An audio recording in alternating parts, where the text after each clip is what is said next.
I never thought my quiet life as an electrician would involve lawsuits, embezzlement, and a heavily armed tactical team surrounding my house over a box of medical supplies.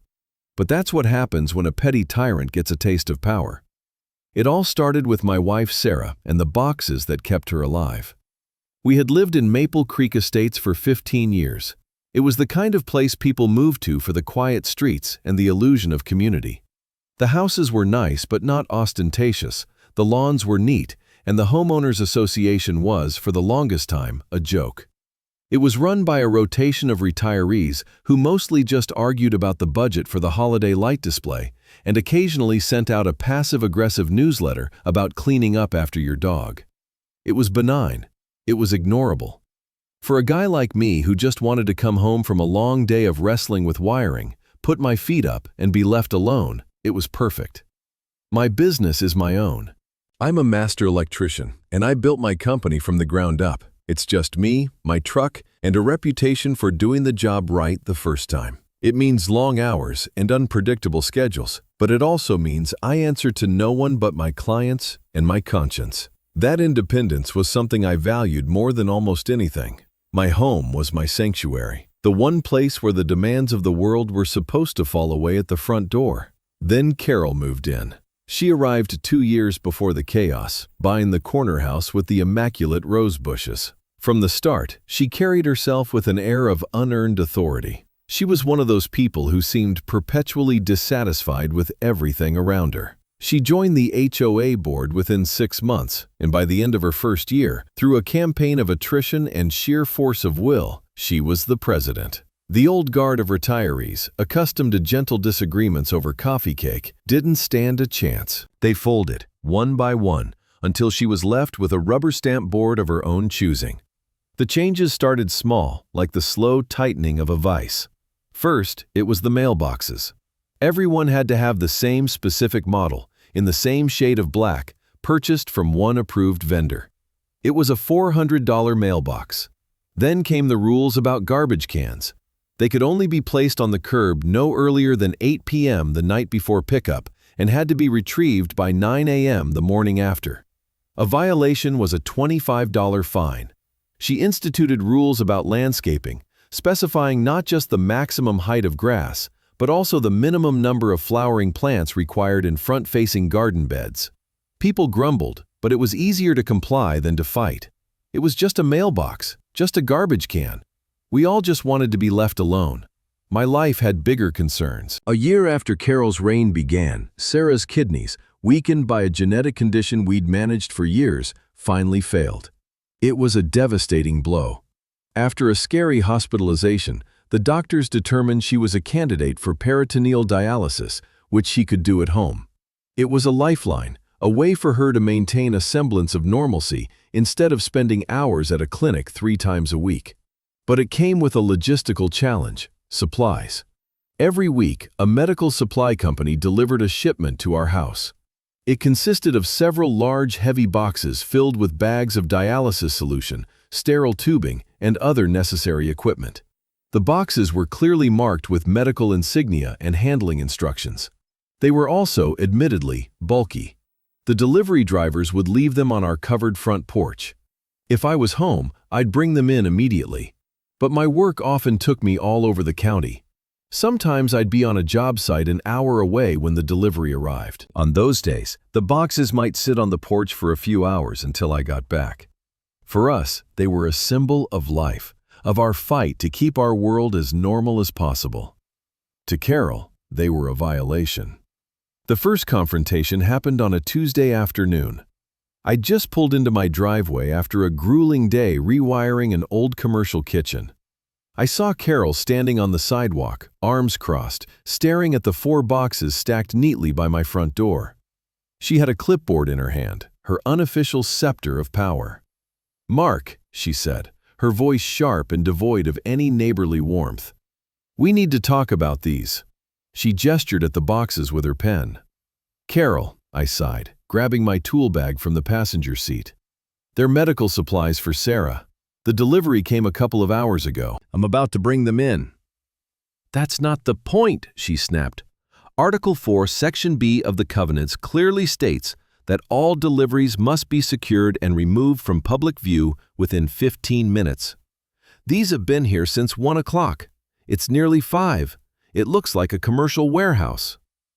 I stopped and stared at her. I thought she was joking. 15 minutes? Carol, I'm a working man. I can't just drop everything and race home every time a delivery truck shows up. These are essential medical supplies. It's not like I ordered a new sofa.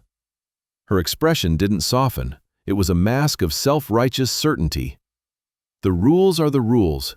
They exist to maintain the aesthetic standards and property values of our community. Your personal circumstances do not grant you an exemption. This is your official verbal warning. She made a dramatic checkmark on her clipboard. Next time, it will be a fine. I tried to reason with her. I explained the nature of Sarah's illness, the necessity of the supplies, the unpredictability of my job. I might as well have been talking to the brick facade of her house. Her eyes were cold, unyielding. She saw a rule being broken, and that was the beginning and end of her world. The human element, the fact that these boxes were keeping my wife alive, was irrelevant noise to her. She saw clutter. She saw a deviation from her vision of perfection. $100 for the first violation, she said, turning to leave. It doubles for each subsequent offense. I suggest you make arrangements. With that, she marched back to her corner kingdom, leaving me standing in my driveway, stunned and angry. This was the moment the Cold War in our neighborhood turned hot, and my front porch became the battlefield. A week later, the first official violation notice appeared in our expensive HOA-mandated mailbox. It was a crisp, professionally printed letter, complete with a color photograph of the offending boxes on our porch, time-stamped for good measure. The fine was $100, payable to the Maple Creek Estates HOA within 30 days. I balled it up in my fist. I had been on an emergency call for a client whose main breaker had failed, leaving a family with a newborn baby without power. I chose to help them instead of rushing home to appease Carol. It felt like being punished for doing my job. The fines became a weekly occurrence. I tried to coordinate with the delivery company, but their routes were fixed. I tried leaving instructions for them to place the boxes behind the large azalea bush, but the drivers, rightly concerned about damaging the landscaping, often left them on the porch anyway. Each week brought a new white envelope, a new photograph, a new fine. $100 became $200, then $400. The total climbed into the thousands. I wasn't the only one in her crosshairs. My next-door neighbor, Arthur, a retired attorney in his 70s, received a violation for a whimsical garden gnome that his granddaughter had given him.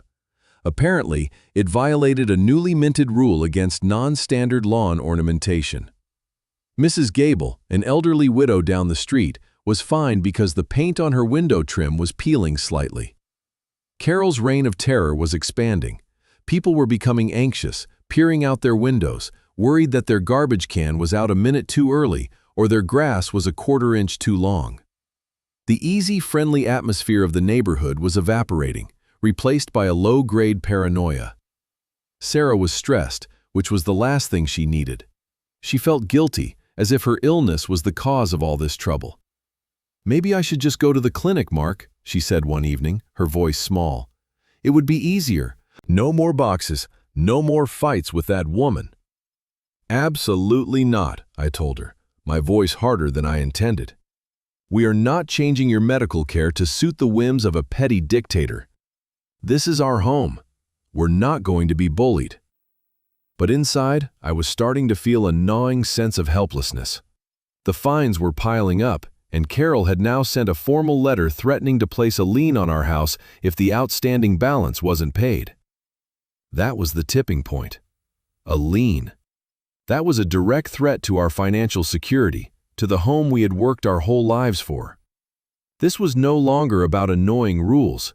It was a full-blown assault. I went to see Arthur. I found him in his garden, defiantly repositioning the offending gnome. I laid out the whole story, spreading the stack of violation notices on his patio table. He listened patiently, his brow furrowed as he examined the letters. "She's a piece of work, this one," he said, adjusting his glasses. Legally speaking, Mark, the covenants are so vaguely written that her interpretation, while absurdly aggressive, isn't explicitly illegal. She's weaponizing ambiguity. Fighting this fine by fine in court would be expensive and exhausting, which is what she's counting on. So what do? I asked, the frustration evident in my voice. Just pay her thousands of dollars for receiving my wife's medicine. Arthur leaned back, tapping a finger on the table. No, you don't fight her on her battlefield, you change the battlefield. An HOA is a non-profit corporation. You as a homeowner and member have rights. One of those rights is access to the corporation's financial records. If she's this obsessed with control and money, there might be something interesting to find in the books. It was a long shot, but it was better than sitting back and waiting for a lien to appear. The next day, I drafted a formal request, citing the relevant state statutes Arthur had given me, for complete access to the HOA's financial statements, invoices, and contracts for the past 2 years. I sent it via certified mail, return receipt requested. This was no longer a neighborly dispute. This was a formal action. Carol's response was predictable. She stalled. First, she claimed the request was improperly formatted. I sent a new one, formatted exactly to her specifications. Then she said the records were with the HOA's accountant and would take several weeks to retrieve. I replied, citing the statute that required the records to be made available for inspection within 10 business days. Her emails became increasingly hostile, accusing me of harassment and of trying to undermine the board. I didn't back down. With Arthur's guidance, I sent a final letter, informing her that if the records were not made available by the state-mandated deadline, I would be filing a formal complaint with the State Attorney General's office. That did the trick. A week later, a large manila envelope was left on my porch.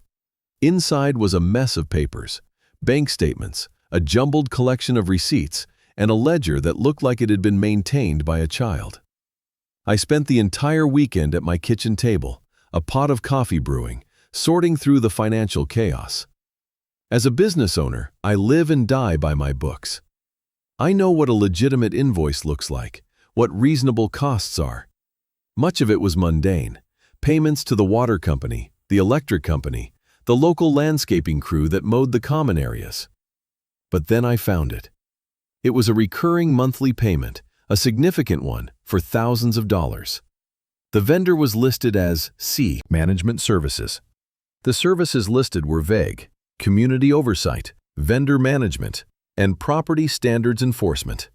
There were also large one-time invoices from the same company for projects like Mailbox Standardization Initiative and Covenant Compliance Review.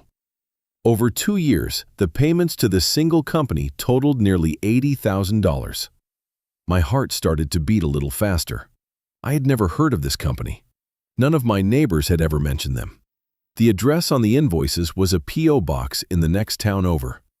This was the thread. I knew it. I spent the next few hours online, digging into state business registration databases. I searched for C Management Services, and there it was. The company was a sole proprietorship, registered just over 2 years ago. The name of the registered agent, the sole owner and operator, was Carol Blevins. I felt a cold, clear rage wash over me. It all snapped into focus. The fee increases, the aggressive fines, the nickel and diming of residents for minor infractions. It was all feeding this slush fund. She wasn't just a power-hungry bully, she was a thief. She was using the HOA as her personal piggy bank, inventing a management company to pay herself a handsome salary for harassing her own neighbors. The fines she levied weren't about standards, they were about revenue. I immediately called Arthur. He came over, and I laid out the evidence. The invoices from her sham company next to the state registration with her name on it. He looked it over, a slow, grim smile spreading across his face. "Well, I'll be," he said softly. "This isn't just breaking the rules, Mark. This is felony embezzlement, grand larceny." The strategy shifted instantly. This was no longer about defending myself against her ridiculous fines. This was about exposing a criminal. We spent the next week building an airtight case. We got sworn affidavits from the real landscaping company, confirming their much lower rates and that they had never worked with a management company. We meticulously documented every payment to C Management Services, cross-referencing them with the dates of new aggressive fine campaigns. The binder of evidence grew thick. We were ready to move from defense to offense. But before we could make our move, Carol made one last spectacular miscalculation. It happened on a Thursday morning. A fresh delivery of Sarah's supplies had just arrived. I was home, but had just stepped into the shower. I couldn't have been in there for more than 5 minutes when I heard a commotion outside. Shouting, the sound of heavy vehicles. I threw on a robe and ran to the front window. My blood ran cold. My front lawn was swarming with police officers in full tactical gear. 2 armored vehicles were parked in the street, blocking traffic. A man with a bullhorn was yelling, "Occupant of 124 Maple Drive, come out with your hands in the air." A red laser dot danced across my chest. A SWAT team was surrounding my house. My first thought was that there had been a terrible mistake. My second thought was Sarah. She was in the back bedroom, where she did her dialysis, and I could hear her crying. I went to the front door, opened it slowly, and put my hands up. The scene was surreal. My neighbors were peering out their windows, huddled on their porches. In the middle of it all, across the street, stood Carol. She was talking to a police officer, pointing animatedly at my house, a look of grave concern plastered on her face. "There's been a report of a suspicious package left at this residence," an officer barked at me from behind a riot shield. "We need to clear the area." "A suspicious package?" I yelled back, my voice cracking with a mixture of fear and fury. "It's a box of dialysis fluid. It's for my wife. It's medical equipment." The lead officer seemed to hesitate. He looked from me, a terrified guy in a bathrobe, to the clearly marked medical boxes on the porch, and then back to Carol, who was now avoiding his gaze. The tension on the lawn broke. The officer lowered his weapon slightly. "Sir, I need you to step away from the house while we verify that." It was over in 20 minutes. They inspected the boxes, saw the sterile packaging and medical labels, and quickly realized what had happened. The lead officer came over to me, his face a mixture of embarrassment and anger. He apologized profusely. "We have to respond to every call, sir, but it appears this was a malicious false report, a major misuse of emergency resources." He kept glancing over at Carol, who was now trying to slip away unnoticed. He stopped her, and I could see him taking her information, his expression grim. The SWAT team packed up and left, but the damage was done. My wife was hysterical. My neighborhood was in shock.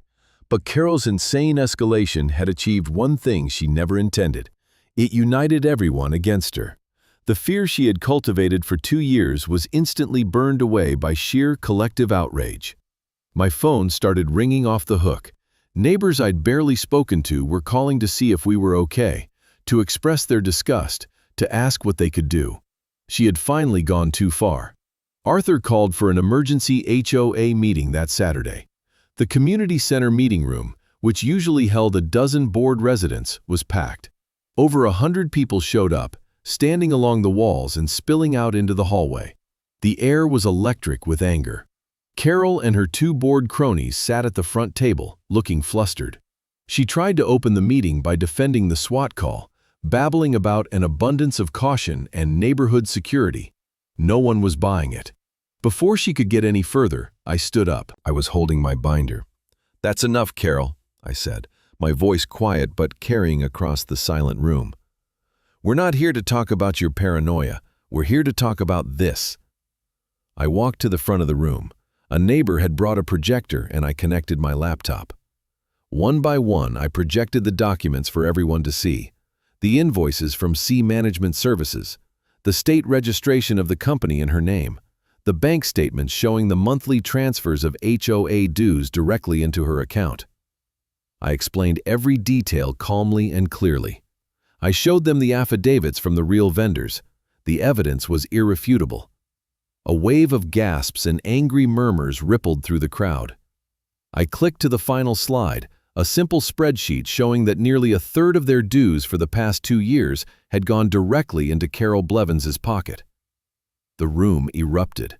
People were on their feet, shouting, "Thief!" someone yelled. "Resign!" screamed another. Carol's face had gone from a pasty white to a blotchy red. She tried to speak, stammering about consulting fees and misunderstandings. Her voice was drowned out. Her 2 board members looked at the evidence, then at her, their faces masks of horror. They slowly pushed their chairs back from the table, physically distancing themselves from her. Her authority, her entire reign, collapsed in that single public moment. She grabbed her purse and fled the room, pursued by the angry shouts of the neighbors she had tormented and stolen from. The following Monday, Arthur, myself, and a delegation of 5 other homeowners went to the district attorney's office with a copy of the binder. The DA, a sharp woman who did not suffer fools, took one look at the evidence we had compiled and assigned an investigator that same day. The official investigation uncovered even more than we had. Carol had been falsifying maintenance reports and getting kickbacks from a roofing contractor. Her crimes were more extensive and brazen than we had imagined. She was formally charged with multiple counts of embezzlement, wire fraud, and grand larceny. Faced with a mountain of evidence, she pleaded guilty. The judge was not amused by her actions, especially after hearing the testimony about the false SWAT report. She was sentenced to a year in state prison and ordered to pay full restitution to the HOA, a sum totaling over $120,000. Back in Maple Creek, the transformation was immediate. An interim board was elected, with a reluctant Arthur as president. The first order of business was to declare all fines levied by Carol null and void. The second was to hire a real, independent accounting firm. They completely overhauled the bylaws, building in checks and balances and transparency requirements to ensure nothing like this could ever happen again. The ridiculous rules were rescinded. The garden gnomes came back out. People put their garbage cans out when it was convenient. The oppressive atmosphere lifted like a fog, and for the first time in 2 years, the neighborhood felt like a community again. My reputation, much to my chagrin, was that of a local hero. All I ever wanted was to be left alone, but in the end, I was glad I had fought. Several years have passed since then. Life has settled back into a comfortable rhythm. Sarah's health is stable, a testament to her strength and the miracle of modern medicine. The weekly deliveries still arrive, but now, if the boxes sit on the porch for a few hours, no one cares. Sometimes a neighbor will even see the delivery and carry the heavy boxes into our garage for us. The HOA is a quiet, functional entity that handles lawn care and sends out a pleasant quarterly newsletter. It operates exactly as it should, in the background. I did see Carol once after she was released. I was in the produce section of the grocery store, picking out avocados. I looked up and she was at the other end of the aisle. She looked diminished, smaller somehow, and years older than I remembered. She saw me, and for a fleeting second, her eyes widened with what looked like shame. She quickly turned her cart and hurried away down another aisle. I felt no anger, no satisfaction, just a profound sense of pity for a life so small and so consumed by bitterness that it had to curdle into crime. Looking back, the whole ordeal taught me a valuable lesson. It's easy to think that the small tyrannies of the world don't matter, that it's easier to comply than to resist. But you can't appease a bully. Their appetite for control is bottomless. They feed on the apathy and fear of good people who just want to be left alone. Sometimes you have to stand up, not just for yourself, but for the principle of the thing. You have to fight for your right to live a quiet life, to care for your family, and to exist without being harassed by someone with a clipboard and a hollow soul. My phone buzzed in my pocket, pulling me from my thoughts. I was on a scaffold, finishing the wiring for a new sunroom addition. It was Sarah. "Hey," she said, her voice warm and cheerful. "Just wondering when you think you'll be home. I was thinking of making that lasagna you like." I looked out over the rooftops of the town, the sun warm on my face. The world was quiet. Everything was as it should be. "I'm just finishing up," I said, a smile spreading across my face. "I'm on my way." Life was normal, and it was beautiful.